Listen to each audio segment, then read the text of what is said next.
आपके साथ अनु और आप देख रहे हैं जी टीवी न्यूज चैनल। आइए नजर डालते हैं आज की कुछ महत्वपूर्ण खबरों की ओर।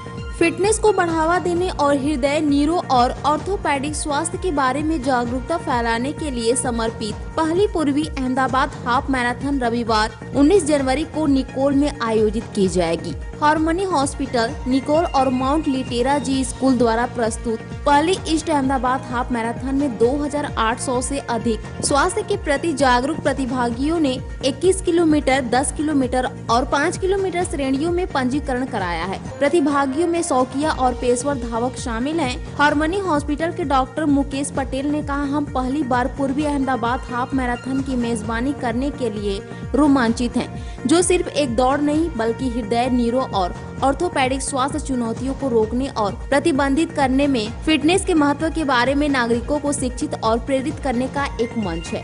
ट्रीने ऑर्थोपेडिक हॉस्पिटल के डॉक्टर शेषव सोनी ने कहा, इसका उद्देश्य लोगों को स्वस्थ जीवन शैली चुनने के लिए प्रेरित करना और गंभीर स्वास्थ्य मुद्दों के बारे में जागरूकता पैदा करना है। पेश अहमदाबाद से नीता लिंबाचिया की खास रिपोर्ट।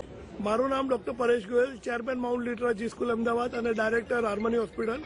19 જાન્યુઆરી 2025 રોજ અમે અમદાવાદ નિકોલ ખોડલધામ ગ્રાઉન્ડ ખાતે અમદાવાદ ઈસ્ટ હાફ મેરેથોનનું આયોજન કરવા જઈ રહ્યા છે, જેમાં Harmony hospital, Mount Litera Zee school Ahmedabad, Pixel plus diagnostic, Trinay orthopaedic hospital અને અમારા ટાઇટલ સ્પોન્સર રિધમ ગ્રુપ છે, જેમાં 5 કિલોમીટર, 10 કિલોમીટર અને 21 કિલોમીટરના રનનું આયોજન કરવામાં આવેલું છે, જેમાં 2750 ઉપર પાર્ટિસિપન્ટોને ભાગ લીધેલો છે અને અમે આનો મેઇન અમારો હેતુ રન ફોર હેલ્થ એટલે જે પણ હૃદય રોગને પ્રિવેન્શન માટે લોકો એને પોતાના રૂટીનમાં લાવે અને એનું ફોલો કરે, એનો અમારો હેતુ છે।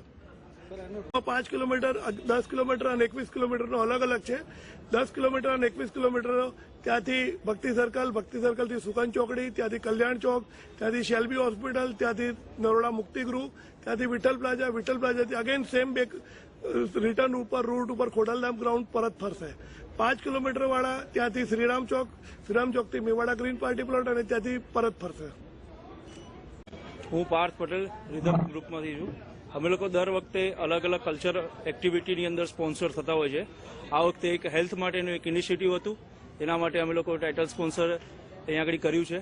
તો ડૉક્ટર સાહેબના બધાની ઈચ્છા પ્રમાણે કે ભાઈ સારી એક ઇવેન્ટ થાય અને ફ્યુચરમાં પણ આવી સારી ઇવેન્ટને અમે સ્પોન્સર કરતા રહીશું।